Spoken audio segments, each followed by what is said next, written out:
Hello, this is TVWAN News. Thanks for joining us.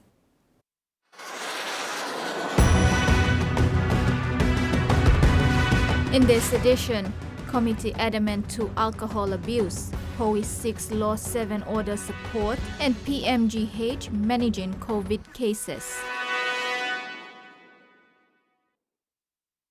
Prime Minister James Marape will not be travelling to France as initially planned. He returns to the country today after being tested positive for COVID-19 upon arrival in Beijing on Thursday, 3rd January 2022.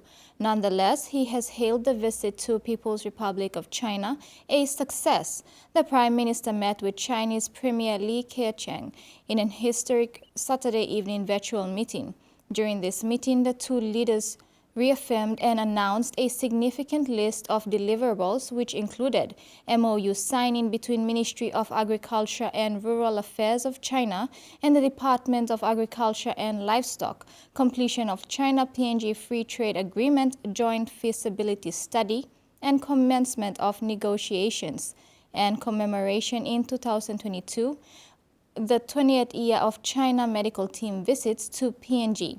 The Prime Minister said these deliverables present market opportunities, growth in economic cooperation, future opportunities in trade, and some very specific projects. Elias Kapavore, member for Pomio and Vice Chairman of the Special Parliamentary Committee on Alcohol-Related Violence, says the committee will now look into how best alcohol abuse in the country can be controlled. Kapavore says the committee will be working closely with provincial health authorities and hospitals to address the issue using data from annual reports. The Special Parliamentary Committee on Alcohol-Related Violence is moving forward in how best to address alcohol abuse in Papua New Guinea. He says collective annual reports from hospitals around the country and provincial health authorities will be checked to see alcohol-related admissions to the emergency departments and hospitals. It's an important committee to look at the alcohol abuse in our country. Alcohol abuse is prevalent and it's a huge concern to many of us. And as a government, whether it's a government side or opposition side, we all together we're concerned because many of the people are also affected in this, the effects of alcohol in our country. Kapavore said performance in public sector also needs to be addressed because most of the public servants are also involved in participating in alcohol-related activities.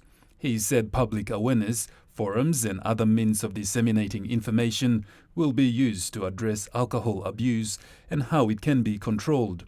While the law comes under the Ministry for Intergovernment Relations, Kapavore said the National Research Institute and other agencies will also be engaged in this exercise in collecting views and data. Meantime, substance abuse is a related issue and will be included as well. If you can also relook at expanding the term of reference to also include the substance abuse as well. So we're not only looking at the drug abuse or alcohol abuse, we also look at substance abuses in our country because they go together. Where there's alcohol abuse, there's also substance abuse in those areas. Kapavore said regulating the use of alcohol in the country will need public-private partnerships so that relevant stakeholders focus on various areas of responsibility. Godwin Eki, TV1 News. According to the Liquor Licensing Act, which mandates the establishment of commissioners and inspectors, the government would also like to know if commissioners are performing their respective duties. According to this, the Act of Parliament, the Legal Licensing Act, it mandates the establishment of commissioners, legal licensing commissioners and the inspectors. We'd like to know whether these commissioners are existing and under what kind of structure, if they are doing their work or not. I think the next part of our inquiry will be making sure that we come back to see the structure that they have these commissioners attached to, and then if they're actually doing their jobs in various sectors of our communities. Southern Highlands Governor William Powie has sought government's intervention in addressing law and order in his province. Powie made the call during the Prime Minister's visit to Mendi. Law and order will be the main focus of the Southern Highlands provincial government. Governor William Powie said the province needs a solid foundation for law and order in order to progress with government services. The governor said the provincial government will be working closely with the Department of Justice to address law and order in the province. He also says the province needs a residential judge. The province need him judge. One them district magistrate Lonipa Nakagua. Yelebu one the Mendi staff. I will not move this province without solid foundation of law and order and rule of law. The provincial government has built a residential house for the judge, as well as the courthouse in Mendi town. When the courthouse is not functioning, how can we dispense justice? Na kalabusim man, we said ibagarabim law, na burgim law. This is an important priority for Southern Highlands. Law 2022 nango. I want to see the judge here. You look lo this hub. You will see an artistic, iconic building in the middle of nowhere. Judge's residence me walking. Courthouse and people building with iron and steel. For Southern Highlands, the priority is rule of law. We want judges here. We want magistrate in Kagwa, in Nipa, so that man and Burkim law can go Kalapus, and law can make him several long. The governor is adamant to change the image of the province by addressing the rule of law. Freddie Mo, TVWAN News. Meantime, Prime Minister Marape has urged all school dropouts in the province to help Governor Powie address law and order by enrolling in flexible and open distance education and improving their chances of employment in the future. You hold him grade 9 or grade 10 or grade 11 or grade 12. All courses you walk him through food. Now you lose him in his marijuana, you lose him in his homebrew. You lose him in his team. You lose him in his gun, a trouble fight. Now many come up what many used to be time before me plus table where and a good place. Colta around, a kind of same over the man very enjoy los table many. TV1 News continues after the break. Stay with us.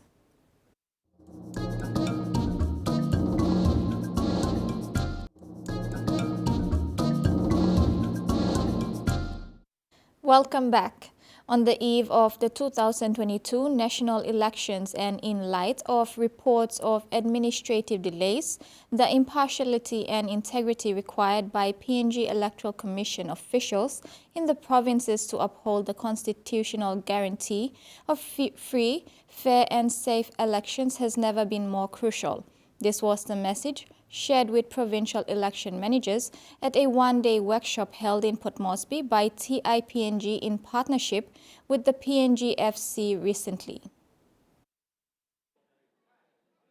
With only 2 months before the start of elections and delays on key electoral processes, Transparency International PNG is working with partners to bolster mechanisms of electoral conduct, including the integrity of decision-making by constitutional office holders.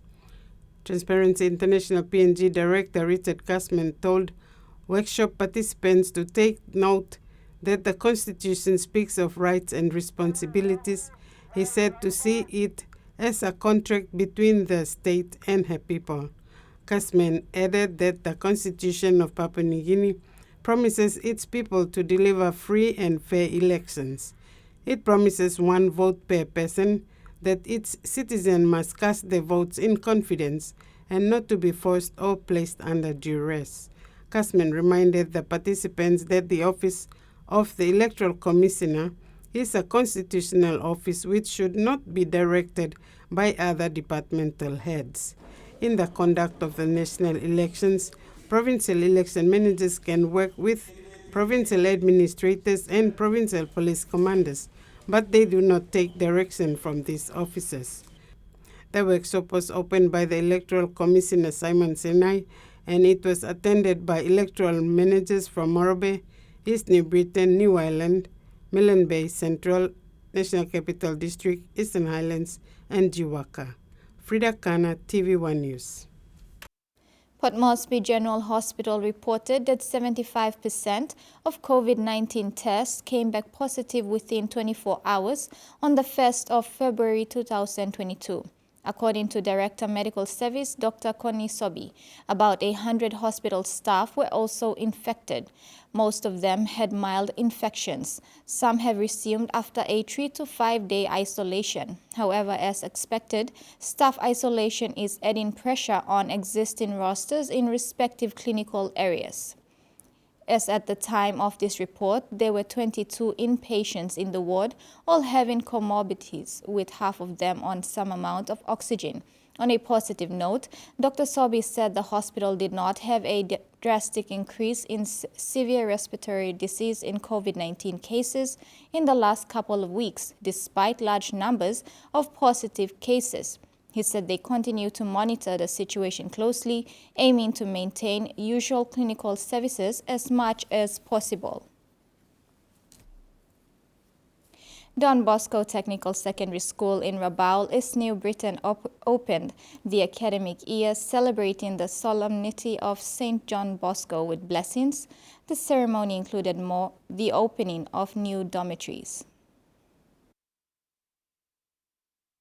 The opening of the academic year at Don Bosco Secondary School in Rabaul began with the Eucharistic celebration in honor of St. John Bosco, father and teacher of youth.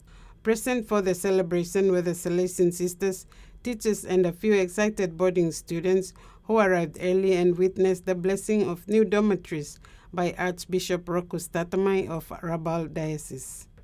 Rector Father Moise said the holiday season is over, and now it's back to school, back to study, back to seriousness, and back to work to prepare for the future. He encouraged the students, saying the best way to prepare for the future is to choose the best thing every day. Father Moise referred to the school motto, Meliora Eligo, which means, I choose the better things. He said to do this by listening attentively to our parents, our teachers, and especially through our personal relationship with Jesus and with St. John Bosco. Grade 11 student Norman Lomgal said the family spirit that reigns at Don Bosco Technical Secondary School compelled him to study there, and he is happy. Later in the evening, Archbishop Tatamai blessed the boarding students and the new dormitories. Frida Kana, TVWAN News. Churches play a very vital job in the development of our country. Leader of the opposition, Belden Nama, made these remarks during a recent visit to Maprik District, East Sepik Province. Nama was in Maprik on invitation and presented financial support to the Assembly of God Church in Kombikum. Leader of opposition Belden Nama was in Kombikum in Maprik district upon invitation by a Vincent Yangvari. Mr. Nama, leader of PNC party, met with the people of Ilahita to share party policies and its support for the work that churches do across the country. He acknowledged that churches have brought education and health services closer to those in the rural and remote parts of the country. After presenting the Ilahita people with 50,000 kina, he donated 45,000 kina to the Assembly of God Church in Kombikum. Mr. Nama said it is important to invest in churches personally or with government funding so that churches can continue doing the good work in reaching the unreached. He also talked about having a God-first policy for his political party. Mr. Yangvari, who is recognized locally as a young aspiring leader, said they were in Maprik to acknowledge the work of churches and give support. He stressed that Papua New Guinea will be a changed country if we abide by the principles of Christianity. Freddie Mo, TVWAN News. And that ends the news segment. Sports is next. Stay tuned.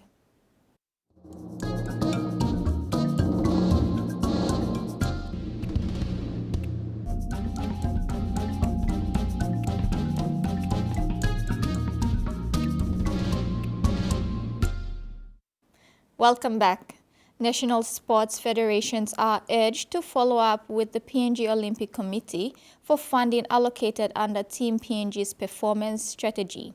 Last year, only 4 sports federations received a funding boost to prepare for respective national championships and selections.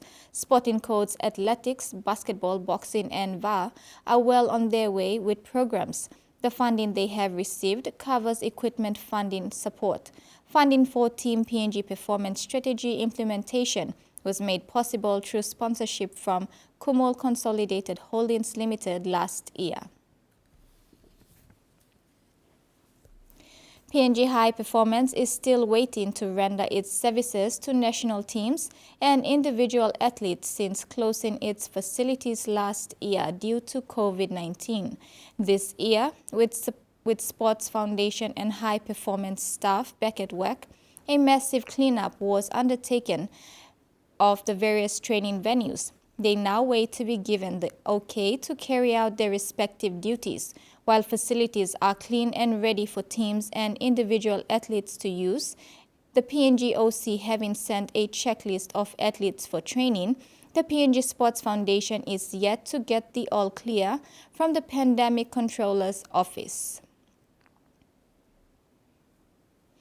And that ends TVWAN News tonight. Remember to apply the following simple measures to prevent transmission of the coronavirus. Regularly wash your hands with soap and water. Cough or sneeze into your elbow and exercise social distancing. If you are feeling sick, please stay at home. You can also call the COVID-19 hotline number for more information or assistance. Have a top week ahead. Bye for now.